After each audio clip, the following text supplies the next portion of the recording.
Hello everybody, it's me Alexthehunted, and today we're starting off by talking about reboots. You see, they're a very common thing in movie franchises these days, but one of the first franchises to get a reboot was Godzilla. You see, back in 1984, with the return of Godzilla, that was a reboot to the entire Godzilla franchise, ignoring all of the movies apart from the first one.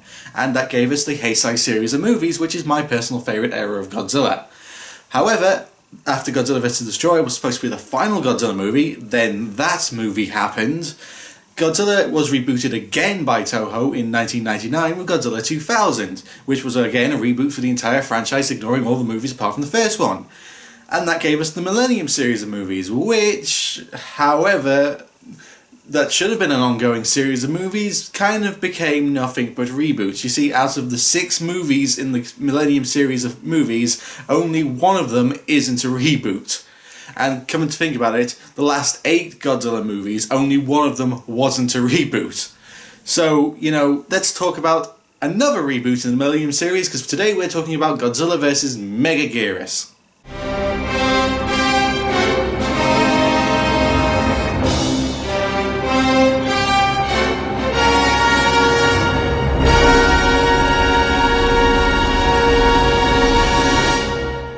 So our movie begins with a flashback talking about all the past Godzilla encounters. What confused me at first, and what made me at first didn't think this was a reboot, was the fact that they actually used the exact same Godzilla suit that they used in Godzilla 2000. Even with the same atomic breath, so it's kind of confusing at first. You don't think it's a reboot because it's the exact same Godzilla as the last movie. Anyway, all these flashbacks tell us that Godzilla was attacking places just to basically be an ass, and also to feed off the energy the Japanese were making. The Japanese government decided to make a ton of clean energy in the hopes that Godzilla would never attack again because their energy is clean and then Godzilla would have nothing to feed on. However, that does not work as we cut to years later when Godzilla is attacking again. The military, who usually send out everything they have when Godzilla attacks, have spared no expense this time, and to combat Godzilla this time they have sent out only 12 soldiers with rocket launchers. No, I'm not kidding. To fend off Godzilla this time, they have only sent out 12 normal soldiers with rocket launchers. And they think that's going to be enough to fend off Godzilla. And you can guess how well that goes.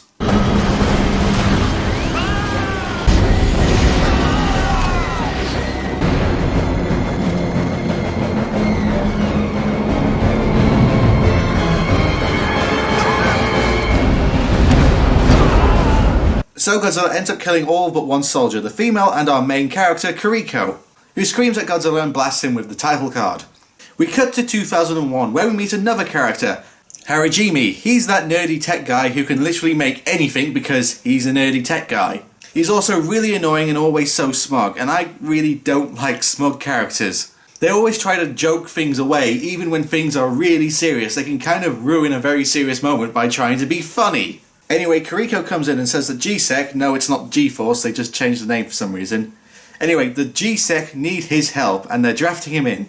They head to the main base where Kiriko finally introduces herself to him, which must have made it a really weird car ride. She also introduces her entire team, which really, apart from names, have no character at all. We also meet the head scientist, played by Yuriko Hoshi. Look familiar? Well, she was actually in the last movie I reviewed. She was in Ghidorah the Three-Headed Monster, and she was the news reporter lady. Anyway, she tells Hajime that they plan to defeat Godzilla by using plasma energy they are going to use to...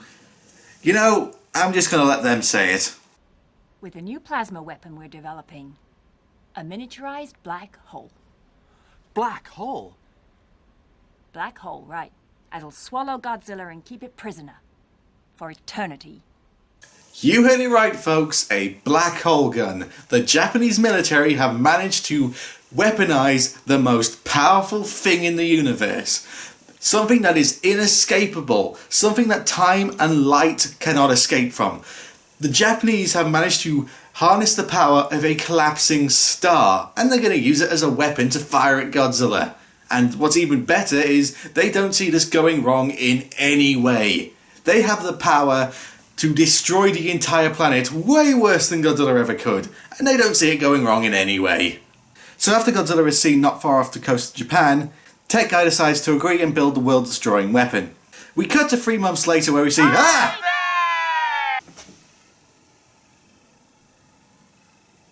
Okay, So we cut to 3 months later where we meet this bug kid who loves everything about bugs and will be the cause for our monster of this movie. His mother just lets him run off into the forest where he runs into the military. And in just 3 months they have been able to design, program and build and are now testing their black hole gun. Seriously, 3 months.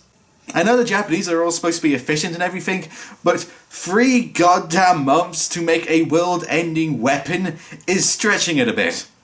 So the military tests their black hole gun on a deserted building, as they really should back up a bit more on their test firing because, you know, it's a black hole, it sucks in everything around it, so really, they should back up a little bit more.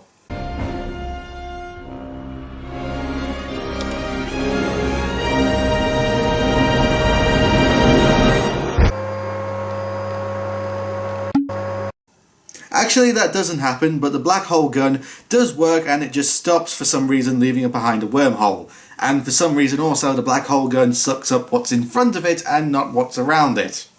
Okay, black holes don't work that way, but this is a Godzilla movie. A lot of things don't work that way. The kid gets spotted, and well, the fact that he saw a secret military weapon testing, he and his family should pretty much just disappear off the face of the earth. But actually no, that doesn't happen because Kiriko makes him promise that he won't tell anyone. Yes, this top secret military weapon is basically being kept a secret through hush hush. That night the kid sees something fly past his window and goes to check it out alone in the forest. He's very lucky, Jason Voorhees never went to Japan. So as the kid goes into the forest he sees a giant insect fly into the wormhole the black hole gun made. So basically our monster is from another dimension. And then the kid finds a giant egg and takes it home with him. And for no real reason, because in the very next scene he dumps it into a drain. I don't really know what he was thinking, but we don't really see much of this kid after this scene anyway, so it doesn't really matter. We cut to the Major and annoying scientist guy as she works out. He jokes about her working out, saying it doesn't really make any difference how buff they are because they're not going to be buff enough to stop Godzilla. Why do you need to be fit when you're gonna make Godzilla disappear up his own butthole, huh? I actually kind of want to see that.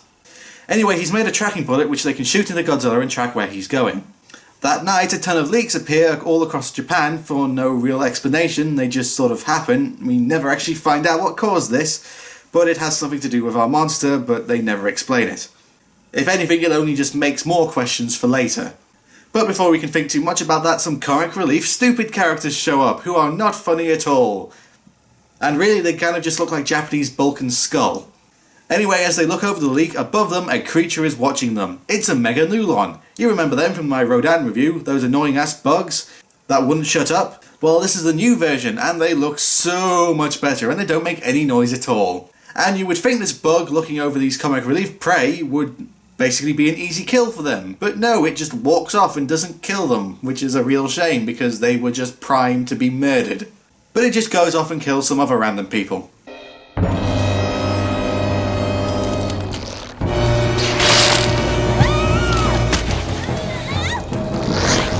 I bet someone's getting off on the fact that a woman's getting blasted in the face by slime from a giant bug. This is Japan, remember? So after doing God knows what to its poor victims, the Megalulon climbs up the wall and transforms into a Megalula and flies off. The next day, GSEC gets a huge reading and they find out that Godzilla was blasting something in the ocean. So they go to check it out, flying off in their jet which looks like the Great Fox from Star Fox, only with its bottom cut off. Anyway, they fly off and they get into a little boat to find the Megalula, which is dead from Godzilla's blast.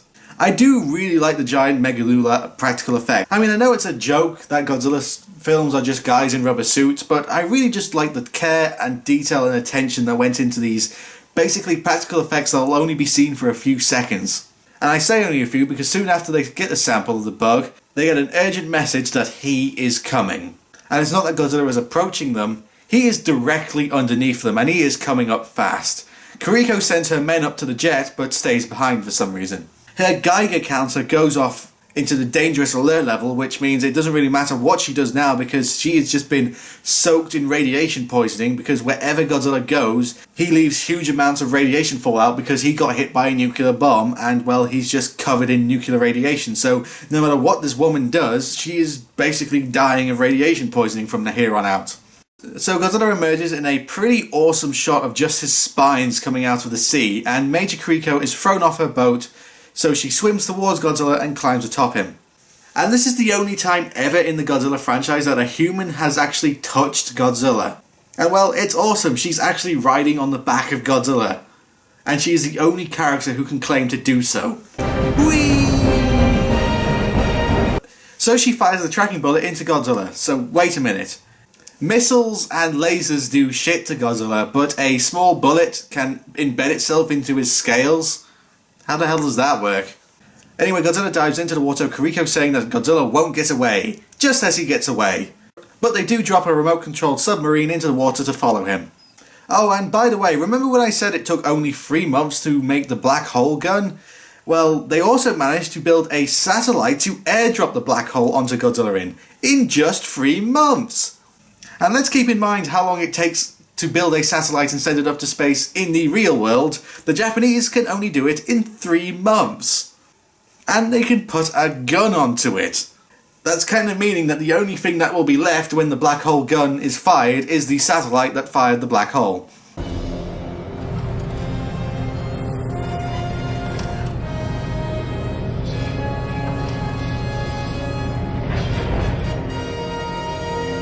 This took 3 months. 3 months. Why aren't the Japanese the world leaders in everything? We cut back to G-Sec as they look over Meganula with some biologist, who, well, kind of starts talking out of his ass and starts saying all this stuff about the insect, but we need to remember that this insect came from another dimension, so how the hell does this guy know what this monster is? And it's not helped by the fact that this dub actor guy for the English dub takes really long pauses in between lines. Like he's making it up. The larval stage is called a meganulon. It develops in the water and then sprouts wings to become a meganula. Oh? What's the matter?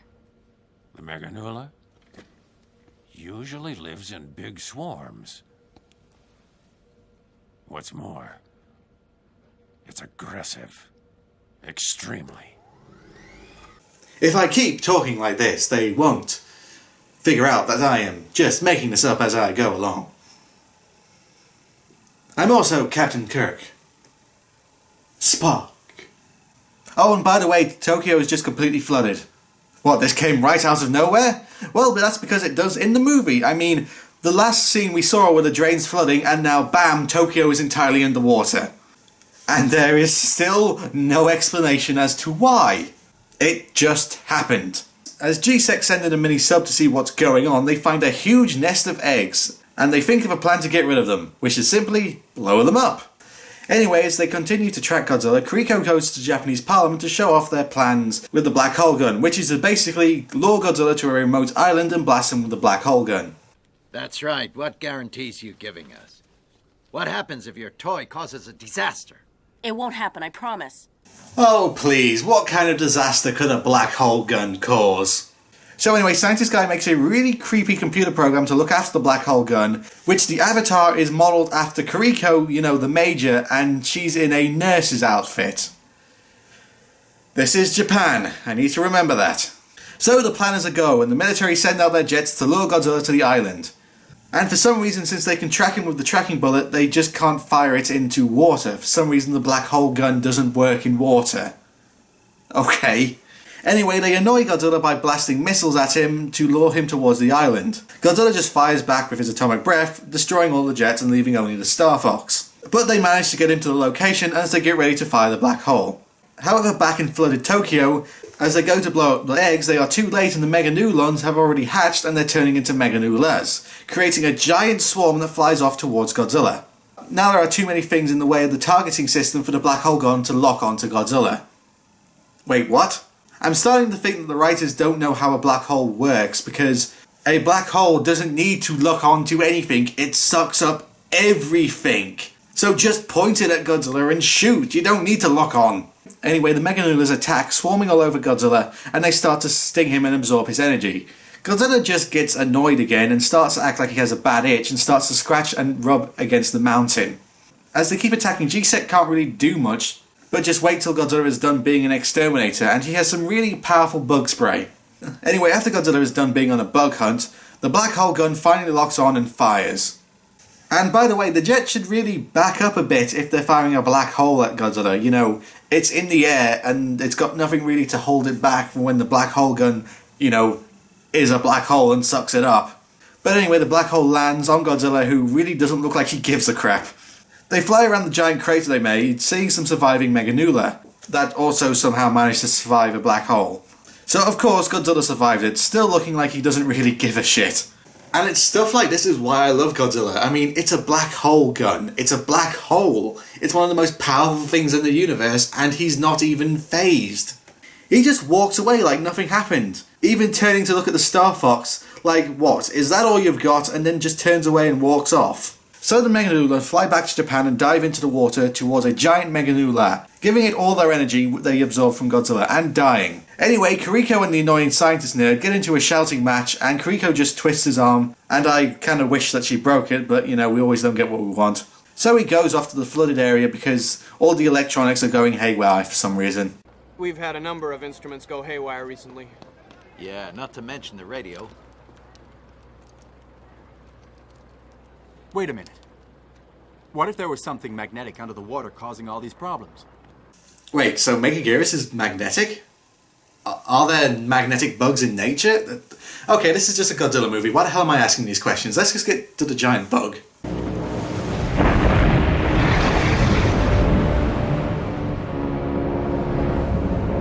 Okay, I love this Megaguirus design. It's like a combination of every terrifying insect in the world, and I just love it. I would love to see Megaguirus fight Batra or something like that one day. Anyway, Megaguirus flies around causing some more destruction as she starts to flap her wings to a supersonic speed, creating a powerful noise, which is so powerful it destroys everything in its path.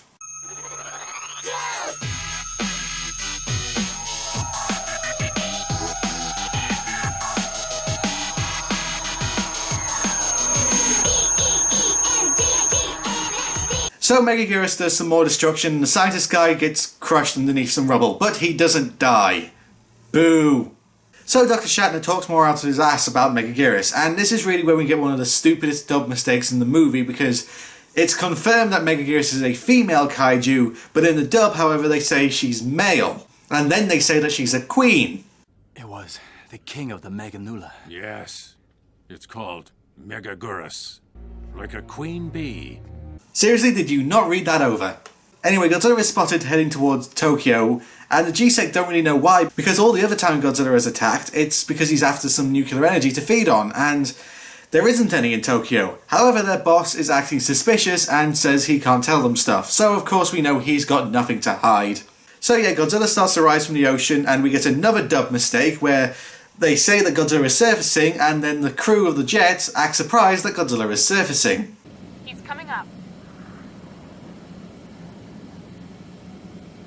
Look!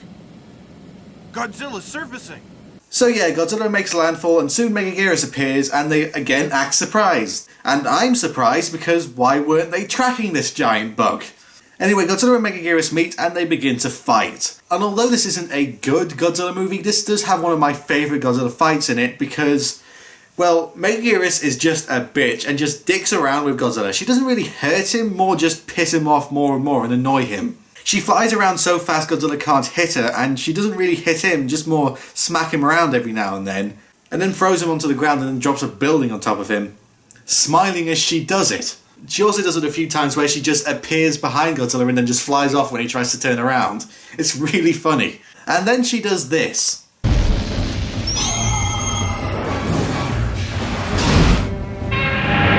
God damn it, this is 2 movies in a row now that Godzilla has been hit in the dick. Jesus Christ. What is it? Is that Godzilla's weak point, his dick? I mean, yeah, it would make sense. Anyway, roll the clip.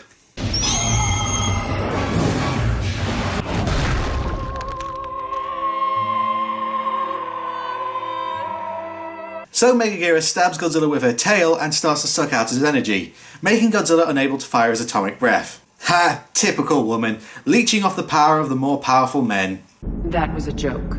Anyway, after getting knocked around a bit more, Godzilla has just had enough and he starts beating up Megaguirus. He starts by slicing off one of her claws with his spines. Next, when she flies off again and tries to stab him again, he grabs her tail with his tail and slams her into the ground. And then we get one of the funniest Godzilla attacks in all of the movies, where Godzilla does a body slam.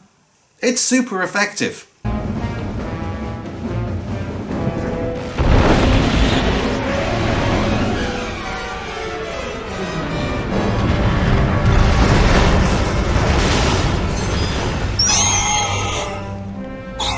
Anyway, while that was going on, GSEC were trying to get the black hole ready again. However, Megaguirus does something which causes all the electronics to go wrong, and, well, then we get this. There's no backup file. What's going on here? Okay, so your black hole gun, which has the realistic power to destroy the entire planet, does not have backup files. Dear God, I can see now why it took only 3 months to make all this stuff, because of all the corners you must have cut. And remember this line? That's right. What guarantees you giving us? What happens if your toy causes a disaster? It won't happen, I promise. Yeah, and you know what would cause a disaster? Not having backup files or fail-safes for your goddamn black hole gun. Anyway, they try to fix the black hole gun. However, when they try to get the black hole gun ready to fire, the satellite starts falling out of orbit towards the Earth and starts breaking apart in the atmosphere. While that's going on, Godzilla and Megaguirus are fighting some more, Megaguirus firing Godzilla's energy back at him, and then finally when Megaguirus tries to stab Godzilla in the head, it doesn't go well because Godzilla just bites off the stinger. And well, if Megaguirus wanted Godzilla's energy so badly, she can have it, as he blasts her with his atomic breath, blowing her up like all the Power Rangers monsters. And that was Megaguirus. The title monster of this entire movie has about 10 minutes of screen time and only appears in 2 scenes. Anyway, with that done, Godzilla goes off on a victory rampage, destroying a lot of stuff, and it turns out that the head of GSEC was hiding a plasma power generator in one of the buildings. And that's why Godzilla was attacking, because he wanted the energy to feed himself or something. And this twist comes out of nowhere. There wasn't really much setup for this, and really, that's all it was. It was just a twist for the sake of having a twist. However, the black hole gun is ready to fire, but their targeting system can't lock onto Godzilla. But wait, if they have a tracking bullet inside of Godzilla, can't they just lock onto him using the tracking bullet? It makes much more sense than the plan Kiriko has of using the jet to fly up towards the black hole gun and have it lock onto the Star Fox jet, and then she just turns around and flies it straight into Godzilla, ejecting before she hits. However, that plan does work and the black hole gun fires, just before it's destroyed by the atmosphere. However, Godzilla is ready for the black hole this time, and he fires his atomic breath into it. As it comes closer and closer, it looks to hit Godzilla, and it then causes some kind of explosion. And when the dust settles, Godzilla is nowhere to be seen. And also half the city is destroyed. Kiriko manages to survive it all, and she lands inside a pool and just climbs her way back out and does a really bad one-liner. Why do you want to talk to me so badly? You got a crush on me or something? However, they all celebrate, thinking that they have destroyed Godzilla finally, and they can all live in peace and all that sort of stuff.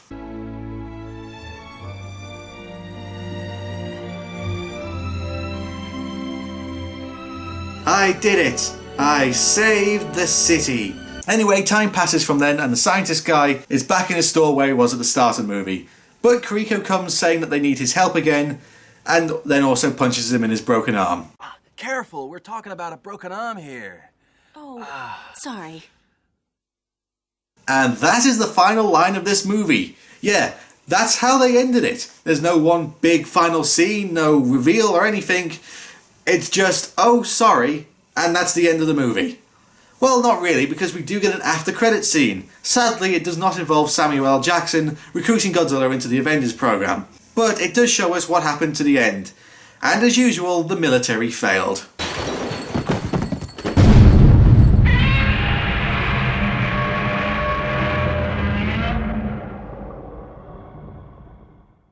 And that was Godzilla vs. Megaguirus. It's the weakest movie in the Millennium series of movies, and it's one of the weakest movies in the whole franchise.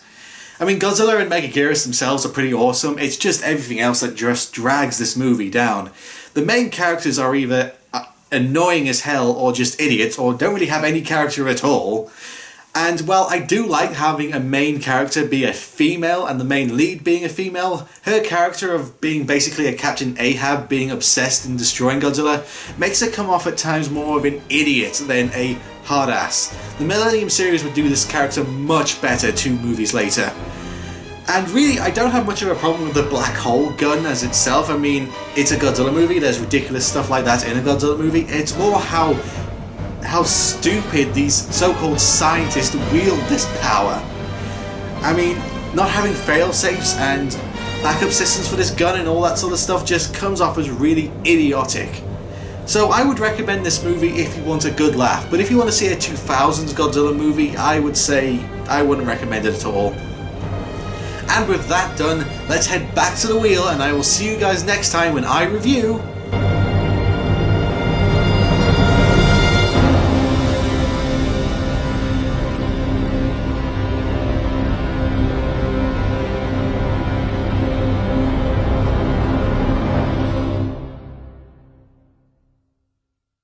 Gamera, Guardian of the Universe!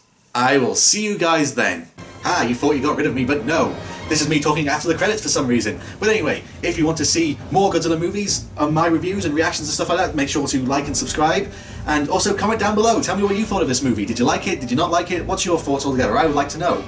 Also, if you want to see my initial reactions to this movie, as well as with the title card artist, Austin, or Chilldater as he's known on DeviantArt, you can watch this video here, which I'm probably pointing at over here. It's over there somewhere.